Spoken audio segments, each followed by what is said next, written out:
नमस्कार बच्चों, बीसीए वाले के इस सेशन में आपका स्वागत है, अभिनंदन है। और आज हम लोग पढ़ रहे हैं क्या, क्लास 10 का मैथमेटिक्स। और ये मैथमेटिक्स का एक मतलब 2 है, जिसमें एचसीएफ एलसीएम बनाना है, लेकिन 3 संख्या का। कैसे? मदद करके। किसका मदद लेके? अभाज्य गुणनखंड की मदद से, अभाज्य गुणनखंड के द्वारा। तो सर कैसे बनेगा?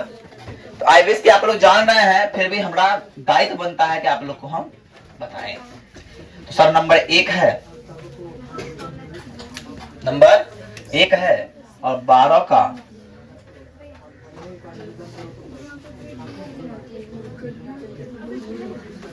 अभाज्य गुणनखंड। ऐसा लिखना होगा या नहीं भी लिखिए, लिख दीजिए 12 बराबर 2 गुना 2 गुना 3,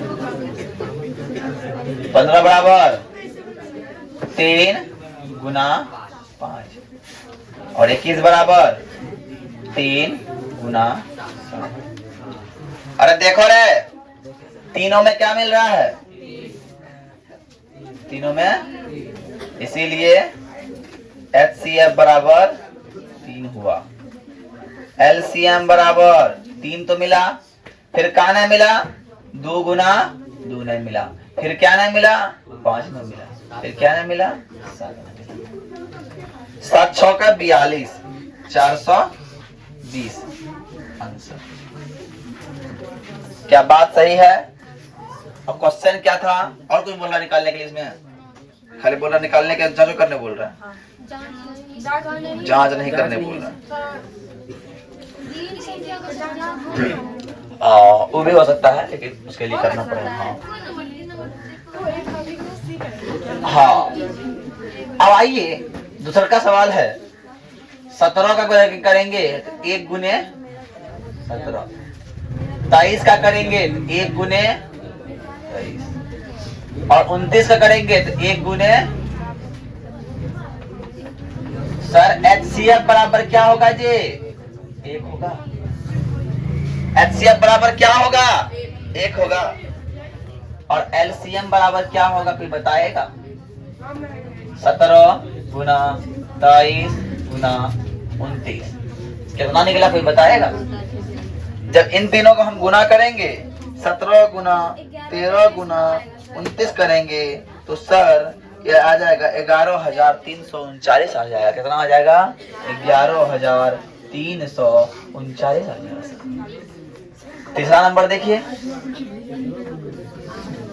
8 सर 2 गुने 2 गुने 2 9, तो सर 3 गुने 3 और 25 की बात कीजिए, 25 बराबर 5 गुने 5। अरे देखो रे, इस सवाल में तीनों में कोई मिल रहा है। जब HCF बोले, हम तीनों में किसी में अगर ना मिले रे भैया, अगर तीनों में किसी में ना मिले रे भैया, तो हम 1 हो जाएंगे। कितना हो जाएंगे? 1। अब आते हैं, LCM बोला, क्या 2 में कोई मिल रहा है? नहीं मिल रहा है, तो गुना कीजिए 2 गुना 2 गुना 2 और 3 गुना 3 गुना 5 गुना 25 चौका 100 दूना 200 और 200 दूना 1800 आंसर है। अरे मिला जी। और यही करना था, 3 गो LCM निकल गया। अब चौथा नंबर सवाल क्या है, इस पे देखिए ध्यान।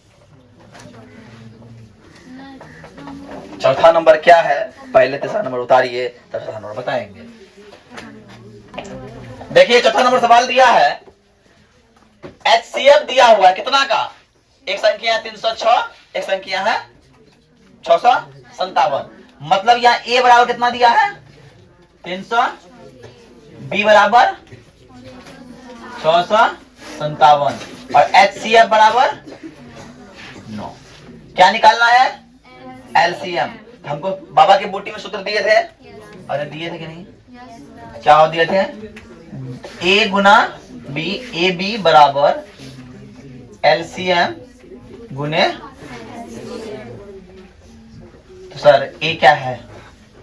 300 गुना 600 बराबर LCM गुना, इसीलिए LCM बराबर 306 गुना 657 बट्टा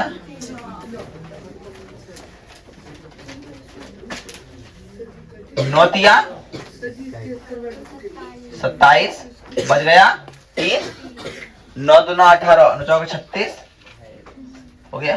कितना हो गया 34 गुना 600, कितना होगा 34 गुना 657, कितना निकलेगा 22,338।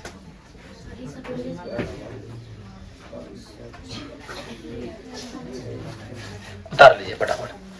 उसके बाद आएंगे 55 नंबर सवाल क्या है देखेंगे।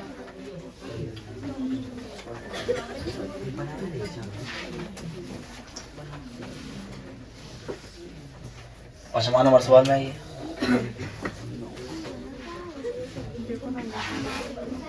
जांच कीजिए कि प्राकृतिक संख्या n के लिए 6 पावर n 0 पर समाप्त होती है। ठीक है, इसको उतारिए। अब बात समझिए, ये सवाल जो 5 नंबर है इसका कहने का मतलब क्या है ना? मतलब बोलिए और हम मतलब बोल देते हैं, है क्या? बोल रहा है जांच कीजिए, पहला बात बोला जांच कीजिए, तो क्या कीजिए कि किसी प्राकृतिक संख्या n के लिए 6 पावर n अंक 0 पर समाप्त हो सकती है। पहला बात 6 का पावर n मतलब 1 2 3 4 5 कुछ भी लीजिए, अरे कुछ भी लीजिए। तो हमने लिया n के जगह 2 6 3 216, यही हो रहा है।